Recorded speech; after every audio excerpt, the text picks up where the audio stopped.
పూణే జూలో వారానికి ఒకరోజు అధికారులు జంతువులకు సంబంధించిన కొన్ని వస్తువులు అమ్ముతారు. వాటిలో 2 వస్తువులు కొనడానికి జనం బాగా క్యూ కడతారు. అవేంటో తెలుసా? సింహం మూత్రం, అడవి పంది వెంట్రుకలు. అవి దేనికి? ఎందుకంటే వాటిని క్షుద్ర పూజల్లో ఎక్కువగా వాడతారు కాబట్టి.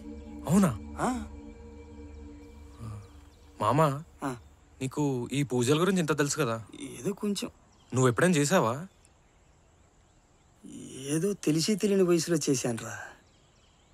ఆ తర్వాత ఒక అమ్మాయి ఇలాంటివి మరిప్పుడు చేయొద్దని మాట తీసుకుందిరా. నాకప్పుడు 7 ఏళ్ళు. మా అమ్మ నాన్నని వదిలేసిపోతే కుంటోన్నని నన్ను పెంచలేక ఒకరోజు రాత్రి నన్ను ఈ ఊరి గుడిలో వదిలేసిపోయాడు మా నాన్న.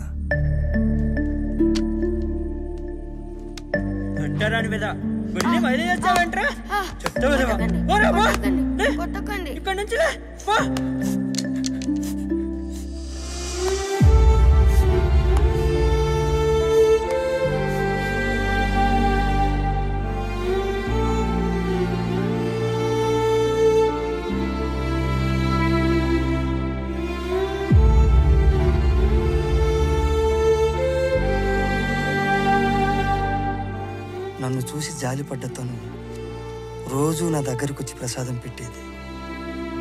బడిలో చదువుకోమని తనే నన్ను ప్రోత్సహించింది.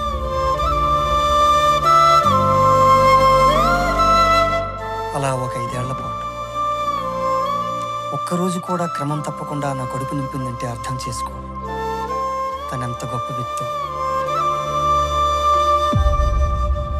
అందుకే తనంటే నాకు చెప్పలేనంత ఇష్టం, ప్రేమ.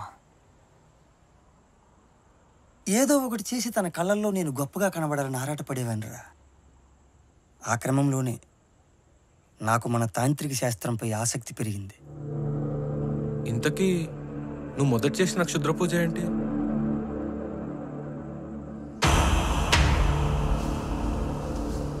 దాని పేరు శవ సాధన. సిద్ధి పొందడానికి మంత్రగాళ్ళు చేసే సాధనల్లో క్లిష్టమైనది. దీనికోసం ముందుగా పూజ చేసే ప్రాంతం చుట్టూ కిరణా గీయాలి.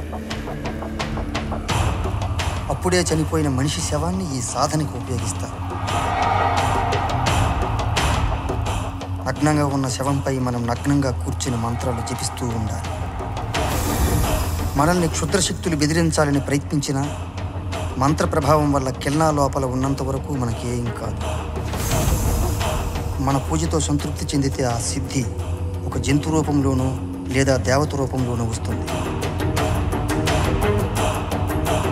తనకి మాంసం మద్యం ఇచ్చి ప్రసన్నం చేసుకోవాలి.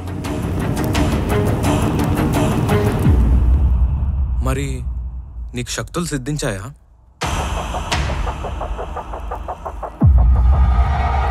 శవ సాధన చేసేటప్పుడు గుండె దిటవు కావాలి. ఎందుకంటే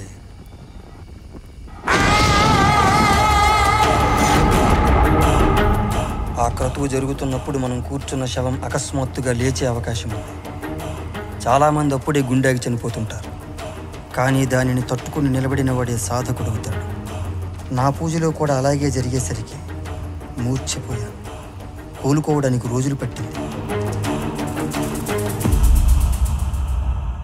ఆ సమయంలో ఆసుపత్రిలో నన్ను చూడడానికి వచ్చిన తను ఏం జరిగిందని నన్ను అడిగితే అబద్ధం చెప్పలేకపోయానురా. ఇంకెప్పుడూ ఇలాంటి క్షుద్ర పూజల జోలికి వెళ్ళొద్దని నన్ను తిట్టింది. ఓహో, అయితే అప్పటి నుంచి ఆ పూజలు వదిలేసావా? లేదురా, చివరిగా ఓసారి చేశాను. ఏం చేసావు?